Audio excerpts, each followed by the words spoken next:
প্রধানমন্ত্রী মৎস্য সম্পদ যোজনায় মৎস্য খাতের টেকসই উন্নয়নের পাশাপাশি মৎস্য চাষী ও মৎস্যজীবীদের আর্থ সামাজিক অবস্থার উন্নতি হচ্ছে। ঊনকোটি জেলাতেও এই কর্মসূচির সফল বাস্তবায়নের ফলে তৈরি হচ্ছে স্থায়ী সম্পদ, বাড়ছে মাছের উৎপাদন এবং মৎস্য চাষীদের আয়। দেখুন এ নিয়ে একটি বিশেষ প্রতিবেদন। 2020 সালের 10 সেপ্টেম্বর প্রধানমন্ত্রী নরেন্দ্র মোদী দেশে চালু করেন প্রধানমন্ত্রী মৎস্য সম্পদ যোজনা। এই যোজনা শুধু মৎস্য চাষী ও মৎস্যজীবীদের আশার আলো দেখাচ্ছে তাই নয়, এই প্রকল্পের মাধ্যমে বাড়ছে মাছের রেণুপোনা উৎপাদন, উন্নত হচ্ছে মাছ চাষের পরিকাঠামো এবং বৃদ্ধি পাচ্ছে মাছের সামগ্রিক উৎপাদন। এর ফলে বহু মৎস্য চাষী আয় বৃদ্ধি করে আত্মনির্ভর ভারত গঠনের লক্ষ্যে এই প্রকল্প গুরুত্বপূর্ণ ভূমিকা পালন করছে।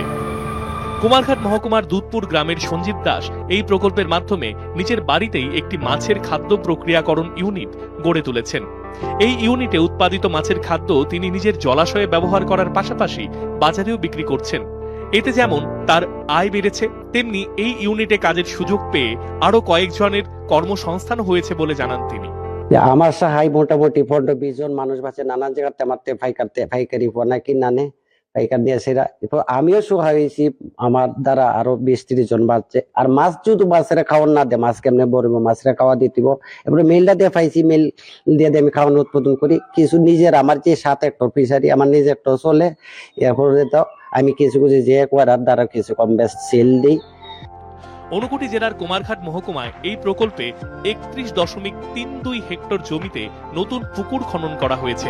এছাড়াও মৎস্যজীবীদের মধ্যে বরফের বাক্স সহ মোটরসাইকেল বিতরণ সহ বিভিন্ন উন্নয়নমূলক কর্মসূচির বাস্তবায়ন করা হচ্ছে। মহকুমায় ইতিমধ্যেই 4 কোটি টাকারও বেশি ব্যয় করা হয়েছে বলে জানান মহকুমা মৎস্য তত্ত্বাবধায়ক লোকেশ পাল। ধরতি আবু জনজাতি গ্রাম উন্নয়ন যোজনাতে দাসগোয়া স্কিম, সেটাতে আমরা আরো বাড়তি 5 লক্ষ টাকা পেয়েছি গত বছর, সেটাও রূপায়ণ করা হয়েছে। এবং এই যে প্রধানমন্ত্রী মৎস্য সম্পদ যোজনা, সেই যোজনাতে আমাদের যে কুমারঘাটে যারা মৎস্য চাষী রয়েছেন তারা অনেক উপকৃত হয়েছেন। এবং আমরা আশা করি যে আগামী দিনেও কেন্দ্রীয় সরকারের, ভারত সরকারের যে উন্নয়নমূলক প্রকল্পগুলো রয়েছে সেই উন্নয়নমূলক প্রকল্পগুলিকে আমরা যথাযথ রূপায়ণ। জল সম্পদের সুষ্ঠু ব্যবহার, টেকসই উন্নয়ন, মাছ চাষের প্রসার এবং মৎস্যজীবীদের সার্বিক আর্থ সামাজিক উন্নয়নে প্রধানমন্ত্রী মৎস্য সম্পদ যোজনা আজ এক গুরুত্বপূর্ণ ভূমিকা পালন করছে।